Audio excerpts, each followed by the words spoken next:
untuk melakukan berbagai upaya nyata ya, utamanya melalui konsentrasi bidang keilmuan kita. Baik, Bapak Ibu yang kami hormati, kami berikan kesempatan untuk mengajukan pertanyaan sebagai pemantik kita untuk diskusi terkait dengan tema kita hari ini. Mohon berkenan untuk menyampaikan pertanyaan di kolom chat atau melalui fitur raise hand jika Bapak Ibu ingin menyampaikan pertanyaan secara langsung kepada Ibu Ari. Monggo disilakan.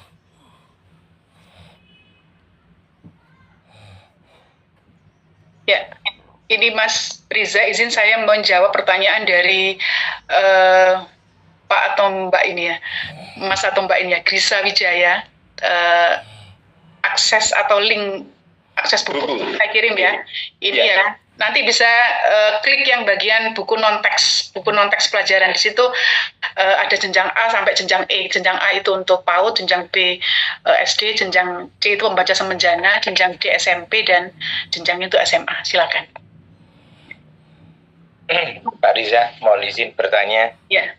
Monggo Prof. Anas. Aduh, kok Pak Anas ini yang tanya? Saya nggak bisa jawab ini. Pemantik, baru setelah itu ada Bu Nyoman ini. Baik, terima kasih. Mohon izin Pak Riza, Bu Dr. Ari, Prof. Hartono, dan Bapak Ibu sekalian, dan adik-adik sekalian. Adik-adik. Baik, Bu Ari, ini saya lihat beberapa progresnya Bu Ari, karyanya Bu Ari, tulisannya Bu Ari, dan juga research-nya tentang sastra anak ini kan menarik ya, dan beberapa juga yang diterbitkan oleh Gramedia dan yang lainnya. Bu Ari, yang menginspirasi Bu Ari untuk meneliti sastra anak ini apa sih? Biasanya kalau perempuan bukan mungkin sastra perempuan, tapi kenapa kok tiba-tiba Bu Ari lebih jatuh hati ke sastra anak ini? Kenapa ini? Mungkin inspirasinya itu dari siapa, yang memotivasi Ibu, atau apa, atau yang lainnya. Terima kasih Ibu Ari. Baik, terima kasih Prof. Anas. Aduh, mudah-mudahan saya bisa jawab ya. Baik, saya agak mundur dikit ya, Prof. Anas dan teman-teman. S1 saya itu kan sastra Inggris murni ya. Ketika saya mau S2, S3, Prof. Joko Saryono ini serius nih mau selingkuh nih ke bahasa Indonesia gitu. Terus saya sampaikan begini, saya itu dendam dengan kondisi bahasa Indonesia, karena mengapa bahasa Inggris diajarkan begitu menarik, sementara bahasa Indonesia itu menjadi pelajaran yang diemohi atau tidak disukai oleh siswa. Kemudian setelah saya berusaha melakukan observasi kecil-kecilan, itu salah satunya adalah bacaan yang kurang menarik. Terus akses kepada bacaan fiksi yang betul-betul membuat imajinasi itu melompat liar kemana-mana itu belum banyak. Kalau saya itu kan generasi lahir yang tahun 70-an, jadinya buka rahasia ya, generasi tahun 70-an, sehingga saya itu sangat akrab dengan karya-karya Eyang Joko Lelono, seperti Petualangan Astrid, Penjelajah Antariksa, itu sangat bagus. Tapi waktu itu kan siapa sih yang bisa membeli buku gitu ya? Kalau saya dulu SMP-nya di Surabaya, SMP 3 Surabaya itu kan dekat dengan Gunung Agung, saya tinggal melangkah dan saya tiap bulan ada jatah untuk kemudian bisa beli. Tapi kan ternyata teman-teman saya yang lain mungkin tidak seberuntung saya.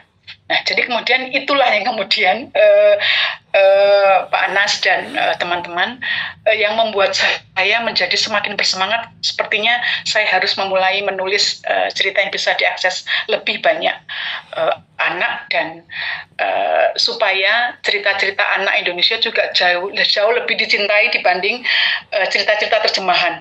Karena yang seumuran dengan saya itu pasti ingat dengan ceritanya Lima Sekawan Enid Blyton ya, Mallory Tower dan seterusnya, itu sangat luar biasa. Jadi sayang kalau kemudian anak-anak itu tidak dibekali dengan bacaan yang membuat dia menjadi orang yang lebih imajinatif, kreatif, penyintas, tidak mudah putus asa gitu ya, dan seterusnya. Itu kira-kira jawaban saya, Pak Anas. Siap, matur nuwun sangat Bu Ari atas pencerahannya.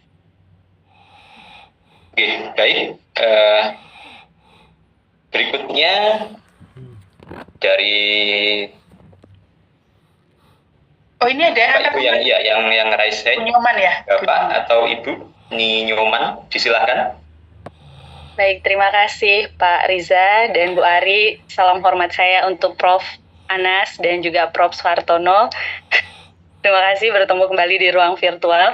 Ibu Ari, ini bagus sekali dan menarik sekali apa yang disampaikan oleh Bu Ari dan bersinggungan, bersesuaian dengan apa yang saya yakini dan saya ingin teruskan juga, Bu. Jadi Bu Ari tidak sendiri, semoga nanti bisa terinspirasi dari Bu Ari ya, dan saya akan menelusuri. Sebenarnya Bu Ari tadi waktu ditanya oleh Prof. Anas, saya pikir akan dijawab bahwa saya tidak menemukan karya yang bagus untuk anak ketika ibu sudah menjadi ketika ibu sudah menjadi orang tua gitu. Karena yang saya alami demikian, Bu. Jadi waktu itu saya beralih menjadi ibu di tahun 2018 itu karena anak saya suka membaca, tapi saya tidak menemukan gitu ya buku bacaan yang bagus, sehingga mau tidak mau saya harus menulis gitu. Satu yang mungkin pemantik anak saya itu suka sekali membaca adalah salah satu karya terjemahan dari Little Prince ya. Tapi itu kan susah sekali, Bu, untuk sebenarnya itu buku anak-anak yang dikhususkan untuk dewasa yang sedang abu-abu masa depannya gitu, Bu Ari. Nah, seperti itu, Bu. Tetapi di sini yang ingin saya tanyakan kepada Bu Ari bahwa sebenarnya sastra anak itu banyak sekali sudah diciptakan oleh penulis-penulis sastra di Indonesia, termasuk mungkin karya-karya Bu Ari gitu ya. Kemudian kearifan lokal sudah banyak sekali masuk, tetapi yang menjadi permasalahan adalah kurikulum dan regulasi, Bu. Karena dulu saya kelahiran 90, Bu. Saya masuk SD itu mungkin guru saya itu luar biasa sekali, Bu ya. Guru SD saya itu tiap minggu itu kita ada satu persatu tuh masuk membawa cerita tantri, Bu. Jadi cerita tantri itu adalah milik manuskrip Bali yang serupa dengan 1001 Malam. Nah, mau tidak mau kan kita dipaksa dulu, tetapi akhirnya kita cinta, Bu. Jadi saya tuh hafal, Bu. Kemudian kemarin di lawatan Perpusna saya melakukan evaluasi terhadap Perpusnas. Kenapa Perpusnas tidak mewajibkan kembali gitu, bahwa di SD misalnya buku-buku apa saja yang wajib, setidaknya ada 3 buku wajib gitu ya. Karena saya dari SD sampai SMA itu ada di sekolah saya, Bu. Jadi kalau dia belum baca buku ini belum boleh masuk ke kelas gitu, Bu. Jadi kalau dibilang bahwa kita merdeka belajar, sejatinya enggak gitu ya, Bu ya, bahwa zaman konvensional dulu. Nah, seberapa produktif pun kurator, seberapa produktif pun karya itu bertumbuh gitu, Bu ya. Saya yakin ini tidak akan menjadi sebuah penguatan gitu ketika kurikulum dan pemangku pendidikan tidak bercermin pada kewajiban ini. Karena kan UAS, ujian sekolah ataupun ujian nasional sudah ditiadakan. Tapi kita tidak pernah berkiblat pada Finlandia yang mengapa ujian nasional itu ditiadakan ya, karena habit sudah ada gitu ya. Membaca itu menjadi kebutuhan, Bu, seperti sandang, pangan, papan gitu ya. Tetapi di Indonesia kan belum, Bu. Mau membaca saja sudah alhamdulillah gitu ya, Bu Ari ya. Nah, tapi itu, Bu, justru Bu Ari kan sekarang sudah risetnya sudah mumpuni terkait ini. Nah, menghadapi ini bagaimana, Bu, regulasi ini? Apakah perlu kita ini yang kurator ini akhirnya harus berseberangan begitu, Bu? Terima kasih, Bu Ari, luar biasa, semangat Bu Ari. Terima kasih, Bu. Terima kasih, Bu Ayu ya. Saya panggil Bu Ayu saja. Saya senang akhirnya punya kawan untuk bisa ini ya, untuk sama-sama menekuni sastra anak. Pertama, jawaban saya, 1, memang belum ada desain besar, termasuk, mohon maaf sekali kalau saya mengkritisi, termasuk salah satunya adalah kurikulum di PPG. Saya itu mendorong teman-teman gitu ya, misalnya di proyek kepemimpinan, di salah satu mata kuliah di PPG itu adalah membentuk ekosistem literasi di sekolah. Bukan sekedar membaca 15 menit, kemudian letaknya di sudut, tapi kemudian bukunya 2, 3, 4 bulan tidak pernah ganti. Kita ini seringkali terjebak begini ya. Ayo anak-anak silakan baca puisinya Chairil Anwar, Kerawang Bekasi, bla bla bla dan seterusnya. Untuk anak SD misalnya. Sementara mereka punya gap yang sangat jauh. Istilahnya gap generation gitu ya. Yang sangat jauh dengan Chairil Anwar. Bayangkan anak kelas 5 SD tidak pernah memiliki memori bagaimana dulu orang perang, revolusi dan seterusnya. Mengapa tidak dimulai dengan, tahu nggak, dulu Chairil Anwar itu punya paman, punya om yang sangat istimewa namanya Sultan Syahrir. Ketika pulang dari Belanda, tahu nggak apa yang dibawa oleh Sultan Syahrir untuk keponakannya? Dia tidak bawa coklat, dia tidak bawa gantungan kunci gitu misalnya, tapi dia bawa berpeti-peti buku.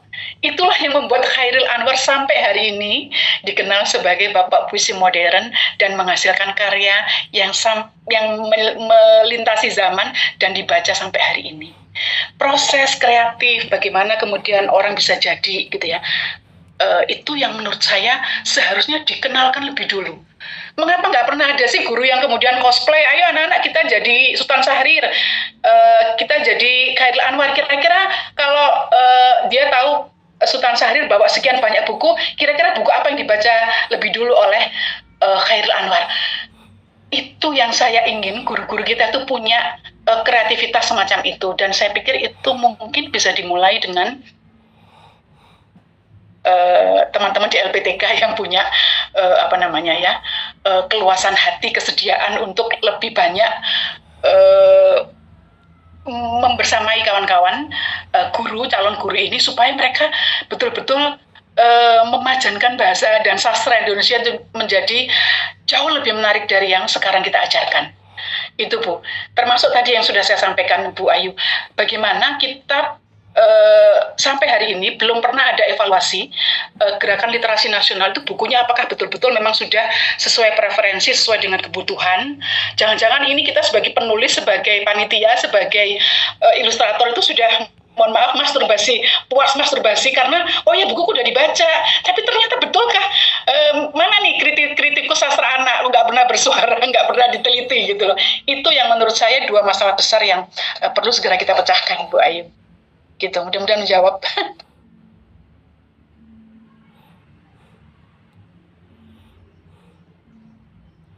Ya, ini ada pertanyaan di... Baik, terima kasih Bu Ayu. Selanjutnya dari kolom chat, Bu Ari. Ya, ini saya langsung... langsung saja dari dua pertanyaan ini. Yang pertama dari Pak Rafiq dari Lambung Mangkurat, Banjarmasin ya. Izin bertanya, apakah karya sastra anak harus ditulis oleh anak atau orang dewasa yang menulis cerita tentang anak? Mana yang baik digunakan untuk bacaan literasi anak sekolah dan di antara keduanya? Yang pertama, saya punya jawabannya. Yang kedua, masalahnya kita belum punya, seperti yang Bu Ayu sampaikan juga, kita itu belum punya semacam buku panduan. Kalau anak TK tahun pertama di kelas 0 kecil harus khatam baca ini, sementara yang di 0 besar baca ini, anak yang di kelas 1 semester 1 baca ini, kita belum bikin. Kita masih sibuk di penjenjangan buku. Itu jawaban saya yang nomor 2, Pak Rafiq. Kemudian yang pertama, apakah karya sastra anak harus ditulis oleh anak? Bisa dua-duanya ya. Kita lihat dulu ada Anne Frank ya, yang dia salah satu penyintas dengan segala pro dan kontranya, mohon maaf. Dia adalah penyintas yang kemudian bisa menuliskan dengan baik dan sampai hari ini masih dibaca orang bagaimana perasaan menjadi anak-anak ketika di masa pecah perang dunia pertama dan kedua gitu ya. Bagaimana survive-nya. Itu yang menurut saya bukan perkara siapa yang menulis, tapi perkara adalah kontennya, gitu ya. Mudah-mudahan menjawab saya. Terima kasih, Bu Ari. Berikutnya, pertanyaan berikutnya, dalam cerita Pak Aris ya, Pak Aris. Pak Aris Purwanto. Pak Aris, dalam cerita anak ternyata banyak simbolis seperti matahari, bulan, air, dan benda-benda yang tidak bisa dimaknai secara denotatif. Bagaimana cara kita menjelaskan makna simbolis pada anak? Seperti harmoni alam sudah baik. Begini, mengapa fabel itu menjadi salah satu tokoh cerita yang disukai oleh anak-anak. Bahkan tidak hanya anak-anak, tapi juga orang dewasa. Teman-teman yang dosen dan mahasiswa pasti sudah baca Animal Farm-nya George Orwell ya. Itu kan tokohnya binatang. Ya, tokohnya kan binatang. Nah, salah satu penelitian mengatakan mengapa anak-anak itu suka dengan fabel atau cerita hewan gitu ya, karena mereka itu paling mirip pergerakannya dengan manusia. Dia bisa meloncat, dia bisa bergerak, dia bisa bersuara dan segala macam. Itu yang tidak dimiliki oleh tanaman, oleh tumbuhan gitu ya, karena tumbuhan itu mau diapa-apakan diam saja, tapi kalau hewan itu kan reaksinya sama seperti manusia gitu ya. Dan kemudian ini menjawab pertanyaan, apakah seperti cerita anak yang banyak sekali simboliknya tuh, apakah nanti anak-anak akan paham gitu ya. Anak-anak itu memang selalu berpikir dari hal-hal yang konkret ke hal-hal yang abstrak ya. Tidak mungkin kemudian dia mengatakan bulan, tapi bulannya nggak bisa dilihat gitu. Airnya tidak bisa dilihat gitu ya. Tapi dengan perkembangan kognitif, maka di Indonesia ada namanya perjenjangan buku, itu Badan Bahasa dan juga Balai Bahasa di seluruh provinsi Indonesia itu juga menyediakan bacaan-bacaan sesuai jenjang. Lah itu yang menurut saya menjadi semacam jembatan. Kalau selesai baca ini, bisa kemudian baca ke tingkat yang lebih tinggi, meskipun usianya anak-anak seusianya belum baca. Jadi ada semacam perancah alias scaffolding yang kemudian membantu anak-anak memahamkan konsep. Dan itu saya pikir sekali lagi peran pustakawan, orang dewasa, orang tua yang ada di sekitar anak itu yang kemudian sangat membantu mereka bisa membantu memahamkan anak-anak bahwa ada konsep-konsep yang abstrak, ada konsep-konsep yang simbolik, dan itu tidak perlu khawatir bahwa nanti anak-anak tidak akan paham, karena kan kalau anak-anak itu kan biasanya suka dengan buku cerita bergambar yang visual ya. Mengapa kita tidak mulai dulu dengan gambar yang tersaji di sana, bicara hal-hal yang konkret dulu, baru kemudian bergerak ke yang hal-hal yang abstrak. Jadi memang struggle-nya hari ini menjadi orang tua itu salah satunya adalah menyediakan bacaan bermutu kalau menurut saya. Begitu, mudah-mudahan menjawab. Oke, satu lagi Bu Ari terakhir dari Bu Suhartati di kolom chat. Oh iya. Apakah anak-anak sekarang masih tertarik pada cerita klasik atau justru lebih memilih cerita dengan format yang modern dan interaktif? Oke. Bagaimana kiatnya agar cerita klasik masih bisa diminati? Gitu. Baik, ini salah satu contohnya itu adalah dua putri saya ini ya. Dua putri saya itu khatam bukunya R.A. komik Mahabharata itu loh. Komik Mahabharata. Saya lupa. Mohon maaf, mungkin ada yang mengingatkan di chat namanya penulisnya R.A. Kosasih kalau nggak salah, R.A. Kosasih ya. Itu kemudian dari cerita Mahabharata sampai cerita Pandawa 5. Baca dulu, karena memang ilustrasinya menarik komiknya. Nah, menurut saya salah satu cara mengajak anak-anak untuk mau membaca itu salah satunya memang harus dari ilustrasi yang menarik, terus kemudian perwajahan sampul buku yang kemudian membantu mereka untuk mau terus membaca gitu ya. Nah, jadi sebetulnya tidak ada alasan juga, dan termasuk ketika kalau di luar negeri itu kan ada buku-buku novel yang disimplifikasi, misalnya Great Gatsby tapi untuk bacaannya anak SMP, terus kemudian Hamlet kemudian baca untuk anak SMP, untuk anak SD. Sementara kita masih belum punya. Belenggu, Salah Asuhan, roman-roman yang ditulis oleh Pujangga Baru dan seterusnya itu belum pernah dibuat versi sederhana yang akhirnya mendekatkan anak-anak dengan karya-karya yang kita sebut sebagai karya-karya kanon gitu. Mengapa sih pentingnya kita belajar bagaimana orang di masa lalu berbicara, terus kemudian bagaimana suasana ketika mereka cerita itu ditulis dalam situasi seperti apa gitu ya. Ini yang menurut saya masih menjadi wilayah yang kosong. Tapi konon katanya yang saya dengar ini akan dimulai.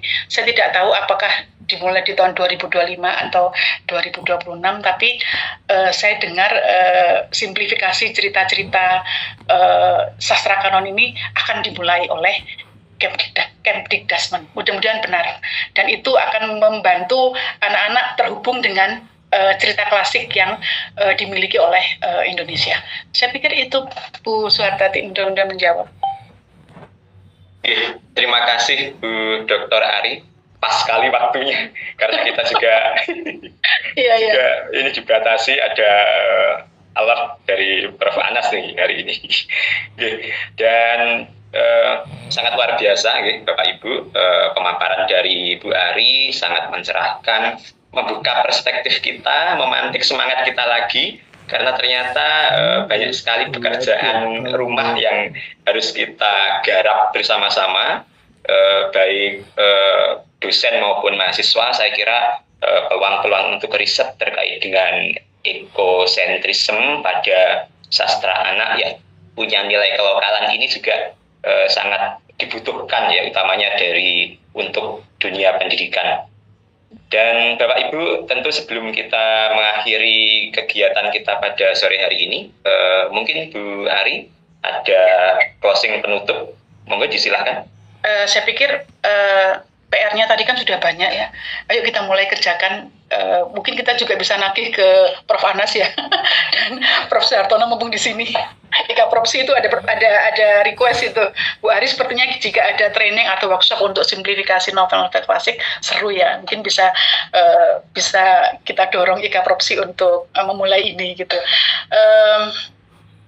Sebetulnya saya di sini bukan untuk memberikan pencerahan karena semua sudah cerah gitu ya. Jadi hari ini saya betul-betul berbagi tugas. Ayo kita kerjakan tugas ini bersama-sama. Mau ambil ekosistem perbukuan anak atau teman-teman mau kaji teksnya, ayo kita kerjakan sama-sama karena bahannya sudah melimpah gitu ya. Sayang kalau tidak segera dimulai dikerjakan. Saya pikir itu. Terima kasih Mas Riza. Terima kasih Dr. Ari atas paparan dan pencerahannya kepada kita sekalian. Bapak Ibu, demikian acara atau kegiatan Serawung Akademik Ika Propsi Jawa Timur. Terima kasih atas kehadiran Bapak Ibu sekalian, partisipasi Bapak Ibu sekalian dalam diskusi, dan tentu satu hal sebagai penutup pada kegiatan kita, kita semua patut untuk bersyukur atas kekayaan heterogenitas dan kelokalan yang kita miliki, karena segala lisan dan tulis yang akan kita wariskan kepada anak kita tentu tidak akan pernah kering akan nilai-nilai. Demikian saya kira, terima kasih atas kehadiran Bapak Ibu sekalian. Sampai jumpa pada kegiatan Serawung Akademik berikutnya. Terima kasih. Riza Dwitya Sudayoko undur diri. Selamat sore. Wassalamualaikum warahmatullahi wabarakatuh. Waalaikumsalam warahmatullahi wabarakatuh. Warahmatullahi wabarakatuh. Terima kasih Bu Ari. Sama-sama. Terima kasih teman-temannya sudah 130-an peserta. Terima kasih Sampai banyak. semoga bisa bertemu langsung. Terima kasih. Iya. Hatur nuhun Bu. Sama-sama. Hatur nuhun Pak Anas dan semua. Terima kasih Prof. Hartono, Pak Anas. Sami-sami Bu Ari. Ya. Miksan, Zahra, Bapak Ibu, Budian dan yang lainnya. Ya, Budian, ada Budian. Sudah bergabung, moga sukses selalu. Mohon izin. Assalamualaikum warahmatullahi wabarakatuh. Waalaikumsalam warahmatullahi wabarakatuh. Izin live semua ya teman-teman. Ya. Oke.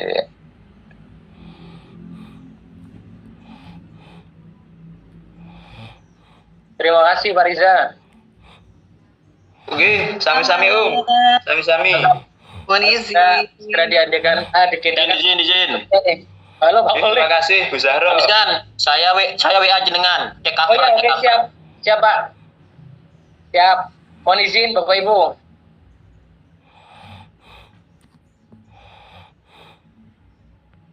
Recording